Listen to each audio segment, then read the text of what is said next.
cette année aussi,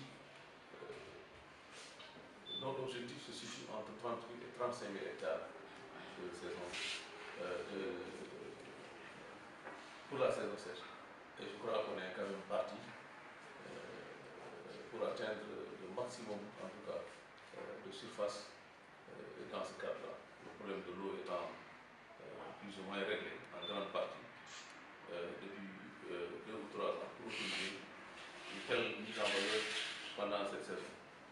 Comparativement aux années d'avant, on se rend bien compte que c'est seulement avec la mise en service du canal de Grand-Caille que tout cela a été possible.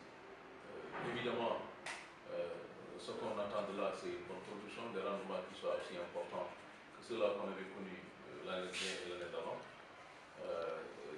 L'année dernière également, on était autour de 30 000 hectares pour le riz en compte saison.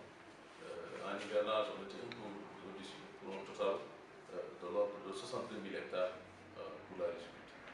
On espère être dans ces, au moins dans ces surfaces pour pouvoir faire une production qui ne va pas descendre en deçà des 350 000 tonnes qu'on a connues depuis 2 ou 3 ans. Peut-être en relation avec la première question, parce que vous avez demandé également quels sont les moyens qui étaient mis en place pour cela. Évidemment, c'est de façon classique, nous préparons les mêmes campagnes de la même façon. C'est notre dispositif de terrain qui est déployé, un conseil de proximité avec les agriculteurs que nous avons, mais également toutes les mesures d'accompagnement pour la saison sèche. Évidemment, ça coïncide un peu avec les travaux de maintenance des grands axes. Malheureusement, on est obligé de faire avec, on ne peut pas arrêter la mise en œuvre pendant qu'on est en train de faire les travaux de maintenance. C'est comme si également on ne pouvait pas aussi démarrer tout de suite les travaux de maintenance en début de campagne, ça fait au mois de janvier, ce serait l'idéal.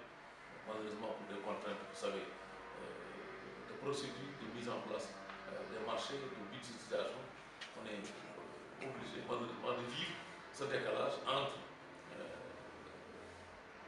l'opportunité de démarrer les travaux en bonne période comme au mois de janvier et le démarrage effectif qui soit lié à la mise en place effective de tous nos moyens, les moyens financiers, par la conclusion des marchés, les appels d'offres, par exemple. Comme chaque année, on sait que la maintenance nous prend des montants assez substantiels. Cette année, l'État du Sénégal a mis à nos dispositions à peu près 1,3 milliard pour la maintenance et les producteurs vont contribuer autour également de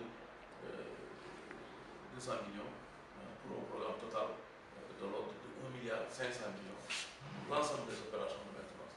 Cela comprendra les travaux au niveau des grands axes, c'est l'adduction, le drainage, mais cela comprend également tous les autres travaux qui sont liés aux infrastructures d'intérêt général, comme les pistes, les digues, aux travaux de maintenance des petites périmètres ou des périmètres qui ne sont pas transférés. Chaque année, c'est un programme de cet envergure qui est déployé. Fort heureusement, cette année, quand même, on a dégagé les moyens qu'il faut pour que les travaux de maintenance se fassent exactement comme on l'avait prévu il y a quelques années. La réflexion de surface qu'il faut, c'est la valorisation des surfaces déjà disponibles en les exploitant au mieux par une mise en valeur totale, en tout cas pour qu'on profite de cela pour faire la mise en valeur avec le maximum de surface. Toutes les surfaces qui sont exploitables doivent l'être, et surtout pour le riz, pour permettre cela. Nous travaillons dans ce sens, en essayant d'aller vers les producteurs par une sensibilisation d'encadrement, mais aussi en essayant de lever certaines contraintes qui soient liées à des programmes qui sont déroulés par l'État actuellement. C'est la réflexion, notamment des aménagements. C'est un coût avec un programme qui est financé en partie par la Banque mondiale, mais également c'est la finalisation de tous nos chantiers pour les surfaces additionnelles qu'on a prévues. Il y aura à peu près 20 000 hectares qui sont attendus, s'ajouteront aux 115 000 déjà disponibles. Je pense que ça fait déjà une bonne offre. Si cela est valorisé aussi bien en saison sèche qu'en hivernage, je pense qu'on sera en tout cas dans les dispositions d'atteindre cet objectif-là. Et d'ici 2018, c'est vrai que le plan de temps annuel pour les programmes et tout ça peut être assez insuffisant, mais on est obligé de travailler avec cela, dans ce rythme-là, avec cette cadence, si on veut régler cette question de l'autosuffisance.